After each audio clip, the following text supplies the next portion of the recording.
Beda teman mendaki, beda pula cerita yang didapatkan. Yang paling berharga dalam pendakian bukanlah pada puncaknya, melainkan dengan siapa kalian melakukan pendakian. Sebab setiap perjalanan akan terasa sangat indah ketika kalian melakukan pendakian bersama orang yang tepat. Jadi bijaklah dalam memilih teman untuk melakukan pendakian agar pendakian kalian lebih bermakna.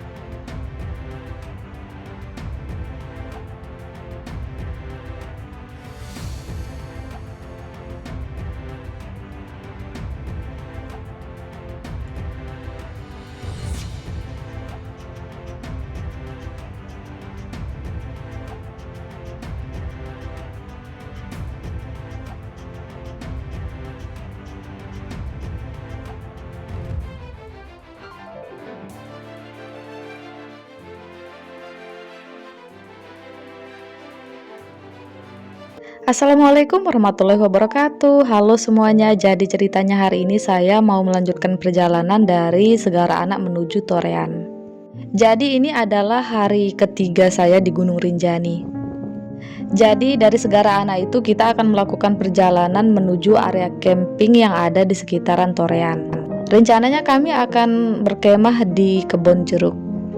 Perjalanan hari ini masih sama ya seperti hari-hari sebelumnya ya, cuma sendirian di jalur gitu karena teman-teman saya itu udah pada duluan jalan dan ya nggak ada yang nungguin saya gitu di belakang. Tapi nggak apa-apa, lanjut aja kita jalan ya. Saya nggak mau ambil pusing, yang penting saya jalan dulu dah.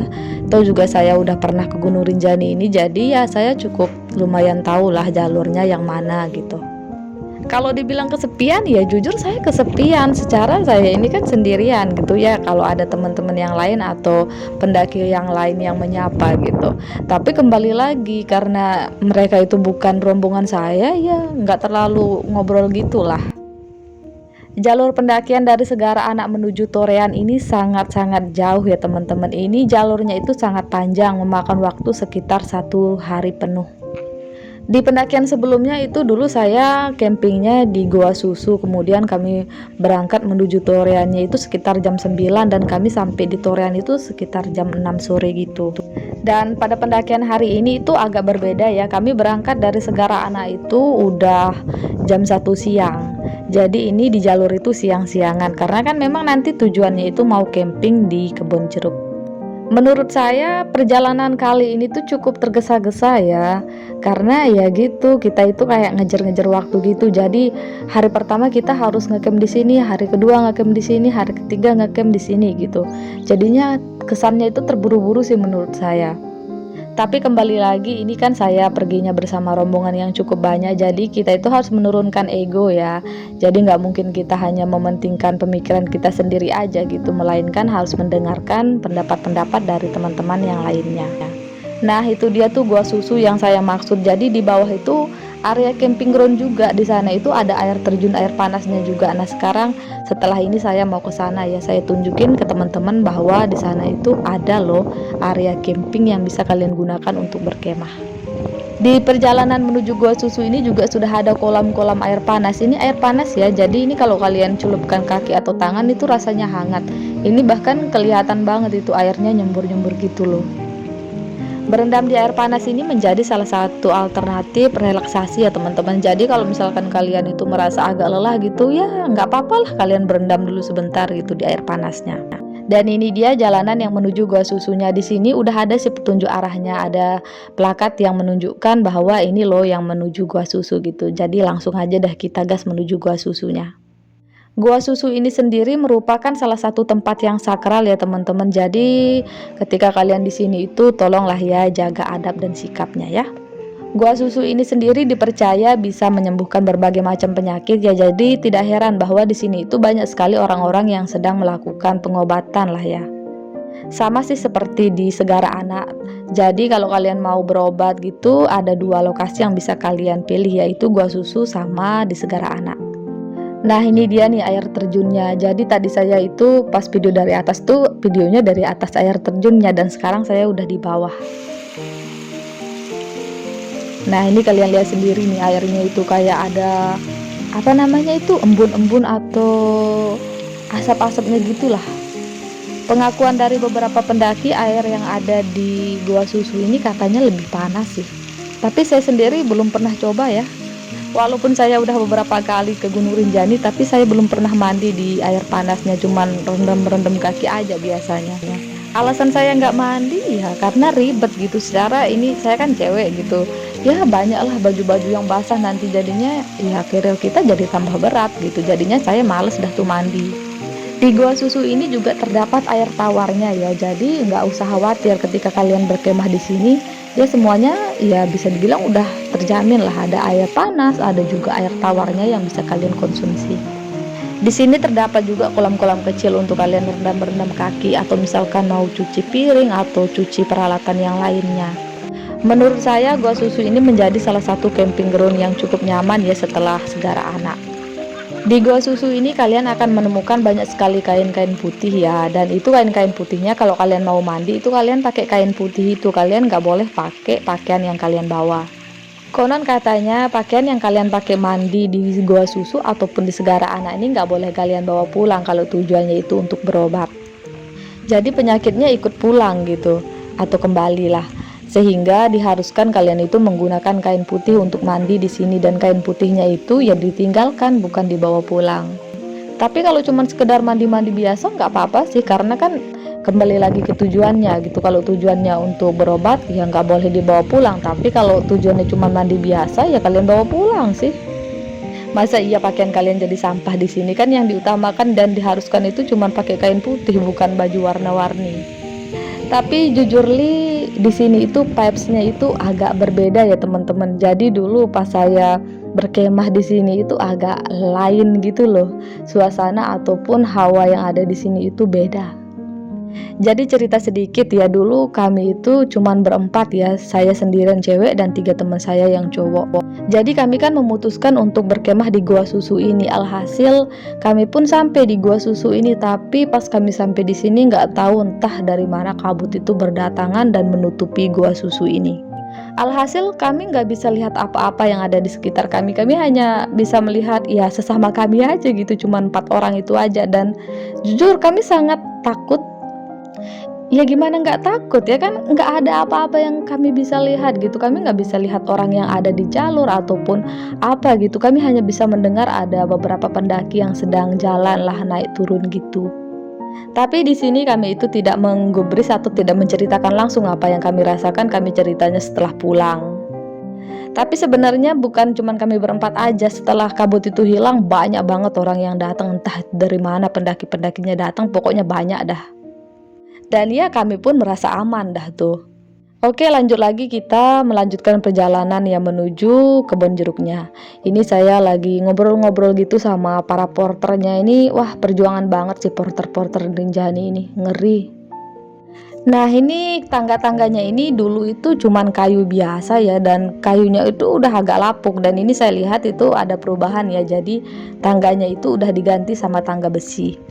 Tentu aja tangga besi ini lebih kokoh ya, lebih kuat juga. Jadi kalian itu nggak perlu takut kepleset ataupun takut rubuh gitu. Ini udah aman banget sih. Tapi ya tetap sih hati-hati, karena ini ya lumayan licin juga sih gitu besinya. Nah, ini saya ketemu sama teman-teman saya tadi di Gua Susu. Jadi kami jalan bareng sebentar nih. Nggak tahu dah nanti ke depannya apakah masih jalan bersama atau gimana. Intinya ini kita jalan bareng-bareng dari Gua Susu.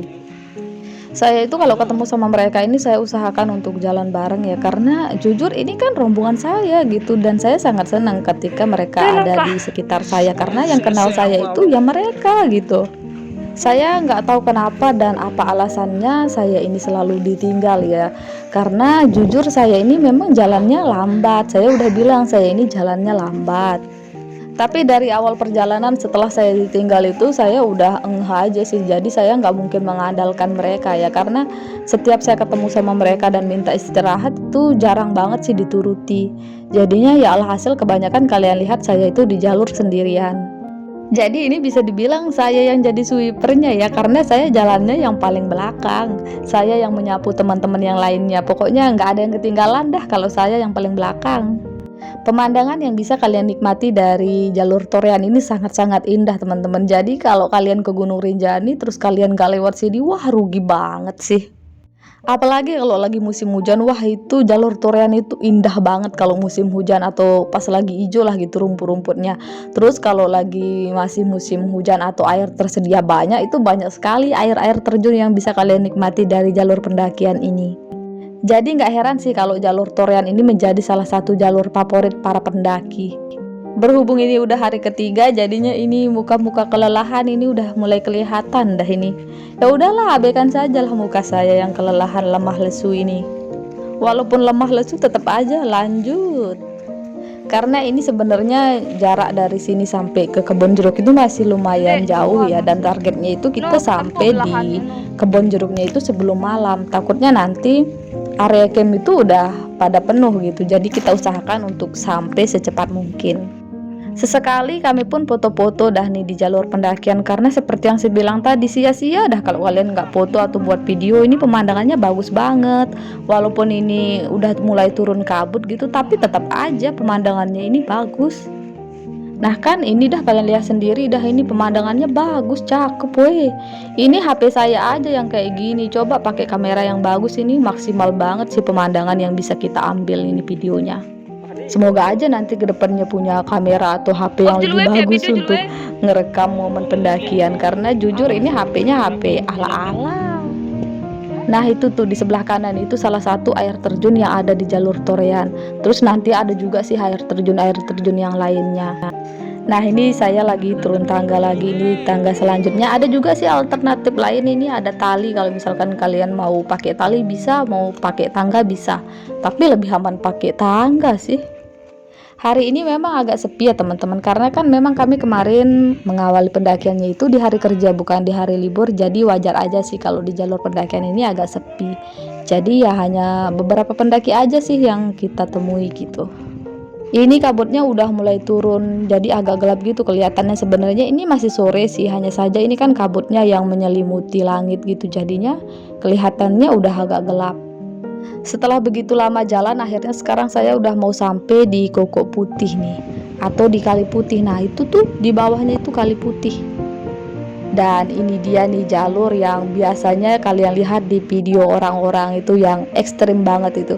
Jujur pertama kali saya lewatin jalur ini juga ekstrim banget gitu rasanya, karena baru pertama kali gitu lewat sininya.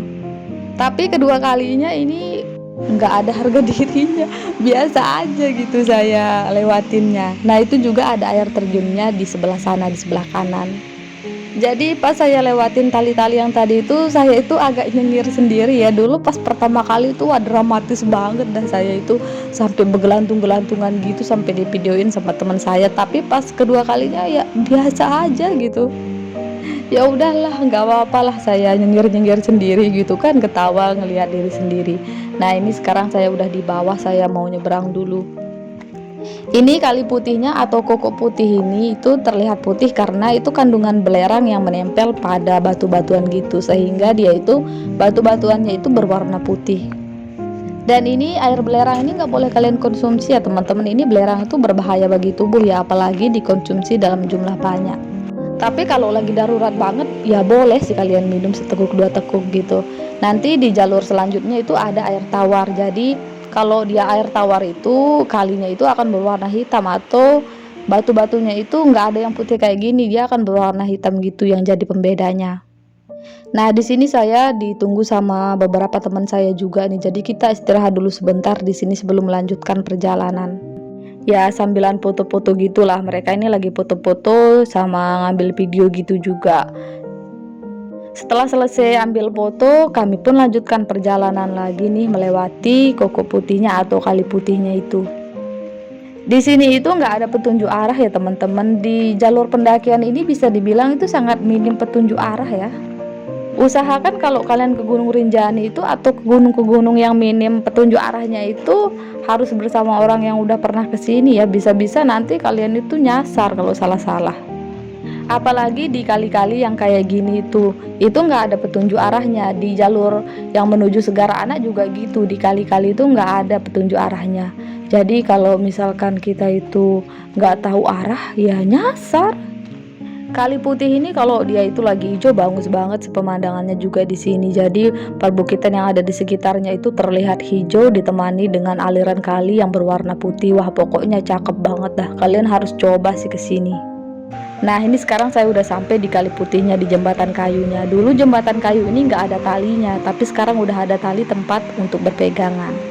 Sebenarnya air dari kali ini kalau musim kemarau kayak gini itu kecil sih. Kalau musim hujan itu airnya besar banget. Bahkan ini bisa-bisa jembatannya ini hanyut kalau musim hujan. Dan ini dia nih keindahan dari Kali Putih. Pokoknya cakep banget view-nya di sini tuh. Adem gitu ngelihatnya. Walaupun ini sudah disediakan tali, tetap aja saya itu agak rada-rada takut gimana gitu lewatinnya, karena secara di bawah ini ada kali gitu, padahal kalinya ini nggak dalam-dalam amat sih. Di sini juga teman-teman yang lainnya pada istirahat sebentar dah, ini mau ngambil video sambilan foto-foto karena ini view-nya itu bagus banget di sini tuh. Lanjut lagi, kita melanjutkan perjalanan ya, karena kata teman saya tadi saya itu disuruh jalan cepet-cepet biar kita itu cepet ngambil lokasi, takutnya nanti di kebun jeruk itu penuh gitu sama pendaki lainnya. Tapi jujur kata-kata seperti ini itu nggak seru ya didengarnya di telinga, karena ya gimana ya, kesannya tergesa-gesa dan memaksa untuk cepet-cepet jalan gitu. Sedangkan dulu pas saya bersama teman-teman saya tuh nggak pernah disuruh cepet-cepet jalan ya. Teman-teman saya tuh nggak pernah disuruh ayo cepetan jalan, nggak pernah kayak gitu. Yang mereka tanyakan itu hanya kamu lelah, kalau lelah ayo kita istirahat gitu. Nggak pernah saya disuruh cepet-cepet jalan. Pokoknya dulu pas pendakian pertama saya itu wah bener-bener teman-teman saya itu sabar-sabar banget sih. Selangkah pun mereka itu nggak mendahului saya. Bahkan ketika jalurnya ekstrim itu mereka itu sampai nungguin sampai saya benar-benar turun dari jalur itu atau ya udah melewati jalur itu. Jadi teman-teman saya ini benar-benar bertanggung jawab banget dah atas keselamatan saya pada waktu itu. Mereka bilang bisa aja sih kita cepetan jalannya gitu, tapi kembali lagi ini kan kita bersama beberapa orang, kita nggak mungkin meninggikan ego kita hanya karena mau cepet-cepetan sampai gitu. Dan kembali lagi ke tanggung jawab sih ya, kalau misalkan ditinggal-tinggal kita kan nggak tahu kabar dari rombongan kita kayak gimana gitu. Dan ya pendakian ini sepertinya akan menjadi pembelajaran yang sangat berarti sih bagi saya. Di lain kali mungkin saya tidak akan mau diajak sembarangan orang untuk melakukan pendakian, apalagi pendakiannya ini cukup lama, yaitu 4 hari 3 malam. Teman-teman yang lain juga kalau misalkan kalian mau mendaki, usahakan itu mendaki bersama teman-teman yang udah memang bener-bener kalian tahu karakternya seperti apa sih menurut saya. Jangan asal-asal ikut rombongan A, rombongan B, rombongan C hanya karena ingin naik gunung gitu. Usahakan kalian itu udah benar-benar tahu sifat dan karakternya seperti apa, biar nggak kejadian seperti saya gitu. Kalau misalkan kalian udah pernah ke gunung tersebut, mungkin nggak apa-apa ya, kalian udah tahu gitu rutenya kayak gimana, sepanjang apa gitu. Tapi kalau misalkan gunung itu belum pernah kalian daki atau mungkin ini adalah pendakian pertama kalian, itu sih bahaya banget, nyawa taruhannya. Nah ini ketemu lagi sama tali-tali kayak gini tuh, ini jujur ekstrim sih sebenarnya, cuman ya gitu karena ini udah kedua kalinya jadi saya nggak merasa ini ekstrim. Ini tuh kalian tuh harus hati-hati ya teman-teman, di sini itu cukup licin, apalagi di musim hujan, di musim panas juga sama sih licinnya. Karena kalau salah dikit ini kalian itu jatuhnya ke jurang dan jurangnya itu cukup dalam. Ini di jalur pendakian saya ketemu sama 2 guide lainnya, ini dari KLU kalau nggak salah. Tapi saya di sini mau stop sebentar ya, saya mau nunggu kabut hilang dulu karena saya mau foto-foto gitu loh di sini. Itu loh spot favoritnya para pendaki. Di sini dah nih spotnya. Ntar deh saya tunjukin ke kalian ya. Ini saya mau cari spot dulu karena nggak mungkin saya istirahat di tengah jalur ya, karena nanti pendaki lain kan mau lewat juga. Jadi saya mau cari tempat yang lebih nyaman lah. Nah ini dia dah nih spot favoritnya para pendaki untuk foto-foto ataupun buat video. Hanya saja ini lagi kabut. Alhasil saya pun nunggu kabut ini hilang dulu ya beberapa menit, ya biar lumayan bagus lah gitu view yang saya dapat. Nah ini kan udah kebuka dah tuh, gak sia-sia kan saya nunggu kabutnya hilang. Saya di sini nggak cukup lama ya, cuman sebentar aja karena saya harus melanjutkan perjalanan mengejar teman-teman yang lain karena nggak tahu dah ini teman-teman saya itu udah di mana, nggak tahu. Yang penting saya udah jalan aja lah karena saya udah tahu sih posisi mereka akan campingnya di mana. Jujur saya itu ya sedih juga sih teman-teman, cuman ya mau gimana lagi karena teman-teman saya ini kan ya nggak ada yang inisiatif untuk nungguin, nggak ada yang nanyain mau ditungguin nggak, mau ditemenin nggak ada. Jadinya ya udah saya jalani aja sendirian walaupun dengan perasaan yang agak sedih gitu. Tapi untungnya saya kan udah beberapa kali melakukan solo hiking ya jadinya ya udah saya sih ya jalan aja terus gitu. Anggap aja ini lagi solo hiking walaupun sebenarnya berangkatnya bersama rombongan yang banyak. Di belakang saya ada juga sih pendaki-pendaki lainnya, itu pendaki open trip dari Bandung sama Jakarta kalau nggak salah. Ya kebanyakan sih mereka yang nyapa saya, yang nemenin saya di perjalanan gitu. Dan ini sekarang saya udah sampai di area camp dan kita mau masak-masak dulu sebelum kita istirahat. Dan ini di pagi hari kita masak untuk sarapan pagi sebelum melanjutkan perjalanan menuju Torean. Ini menunya udah minim banget ya, jadi kita makan seadanya aja. Setelah selesai sarapan dan packing-packing, sekarang kita akan melanjutkan perjalanan menuju Torean. Jadi ini kita berangkatnya sekitar jam 8 pagi gitu. Sebenarnya tadi malam itu di sini itu kami mendapat gangguan ya teman-teman. Gangguannya itu dari ya tahu sendirilah makhluk gaib. Jadi di pendakian ini kami itu 3 cewek dan ada 6 orang cowok ya, dan kebetulan teman saya ini yang satunya itu lagi haidnya itu dapatnya itu pas lagi di Segara Anak. Jadi pas kami turun tadi dari Segara Anak itu, dan teman saya ini nggak bilang kalau dia itu lagi dapet. Jadi kami dari Segara Anak ya udah lanjutin perjalanan ke Torean gitu. Kalau tahu dia ini lagi haid atau lagi dapet gitu, mungkin kita stop dulu di Segara Anaknya. Besok pagi kita melanjutkan perjalanan dari Segara Anak menuju Torean. Karena bisa dibilang bermalam di sini itu lumayan horor ya. Udahlah lupain aja dah horornya karena ini sekarang saya udah sampai di air terjun Penimbungan Torean. Ini loh air terjun yang biasanya kalian lihat di video-video orang lain di TikTok, di YouTube, di Facebook mungkin. Pokoknya ini dah nih air terjun Penimbungan yang ada di Gunung Rinjani. Ini adalah air belerang ya. Air yang dari Kali Putih itu dia akan mengalir ke sini dan jatuh dari tebing ratusan meter gitu. Dan cakep banget kan?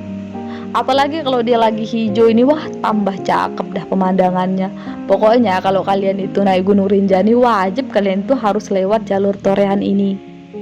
Kalau kalian sampai di air terjun ini, usahakan kalian itu lama-lama aja gitu di air terjunnya, karena setelah ini nggak ada view yang bagus gitu yang kalian bisa nikmati, karena selanjutnya kita akan memasuki hutan dan ini hutannya padat.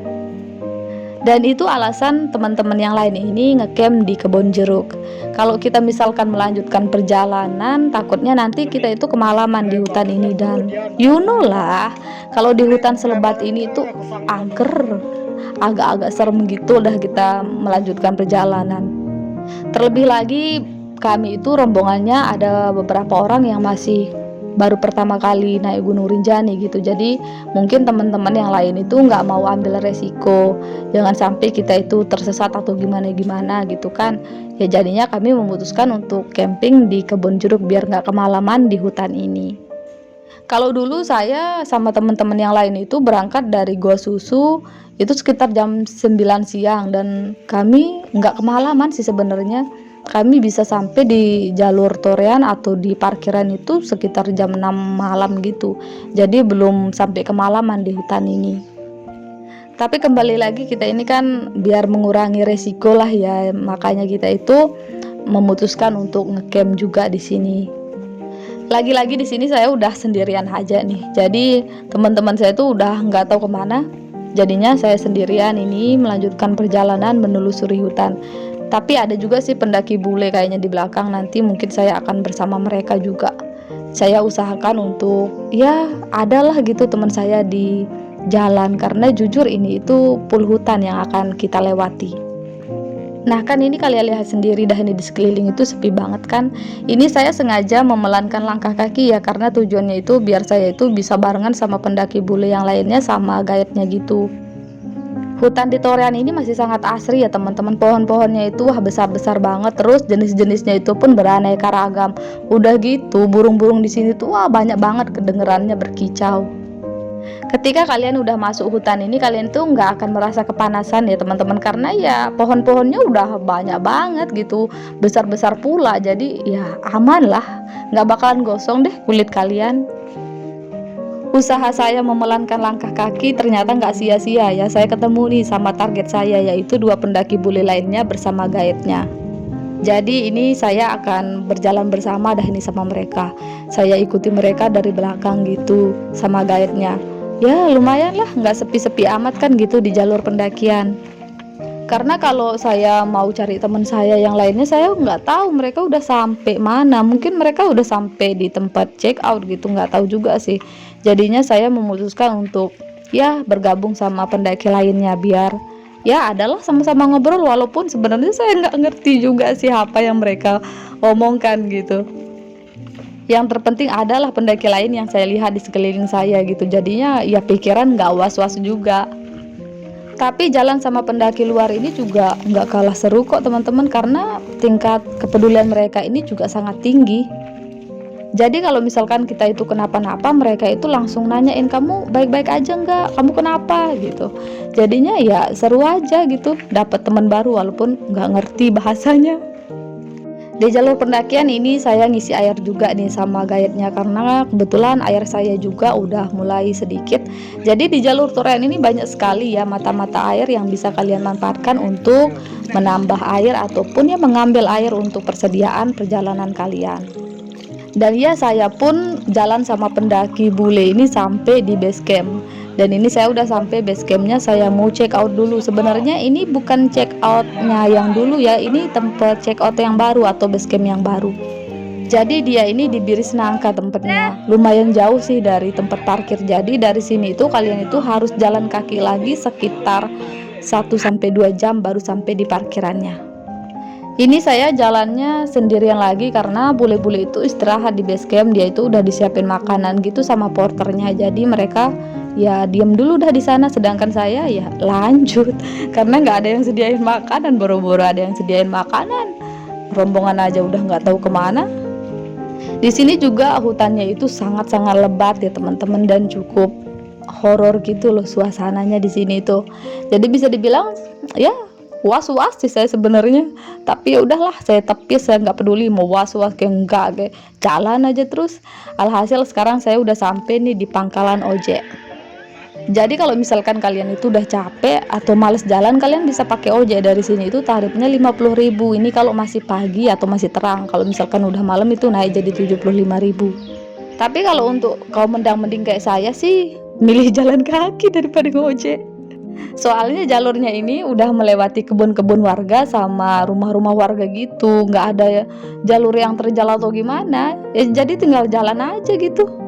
Alhasil sekarang saya udah sampai di Torean. Kalau dulu itu kita check in sama check outnya itu di sini. Dan ya sekarang saya mau cari teman-teman saya dulu di mana ini, mereka nungguin di mana gitu, karena kami itu kan udah booking pick up bareng gitu, jadi nungguin pick upnya juga bareng-bareng sih nanti. Untuk pick upnya itu nggak harus booking ya teman-teman, kalian itu bisa pakai pick up yang mangkal di sini juga, itu tarifnya sama aja kok. Bahkan saya merasanya yang dipesan sama teman saya ini kemahalan, karena kemarin itu kita cuman sampai ke kandang sapi aja 150 itu tarifnya. Belum lagi yang dijemput ke sini itu. Pokoknya kalau yang dipesan sama teman saya ini lebih mahal sih menurut saya. Tapi ya udah kita ngikut aja sih, karena kan ini kita ngikutin rombongan juga gitu. Untuk perjalanan ke Gunung Rinjani yang saya bagikan ini cukup kalian petik yang sisi positifnya aja ya, yang sisi negatifnya kalian buang aja, kalian nggak perlu contoh ya. Karena lain teman mendaki, lain pula cerita yang kita dapatkan. Oke, kayaknya cukup sampai di sini dulu ya. Sampai jumpa di video selanjutnya.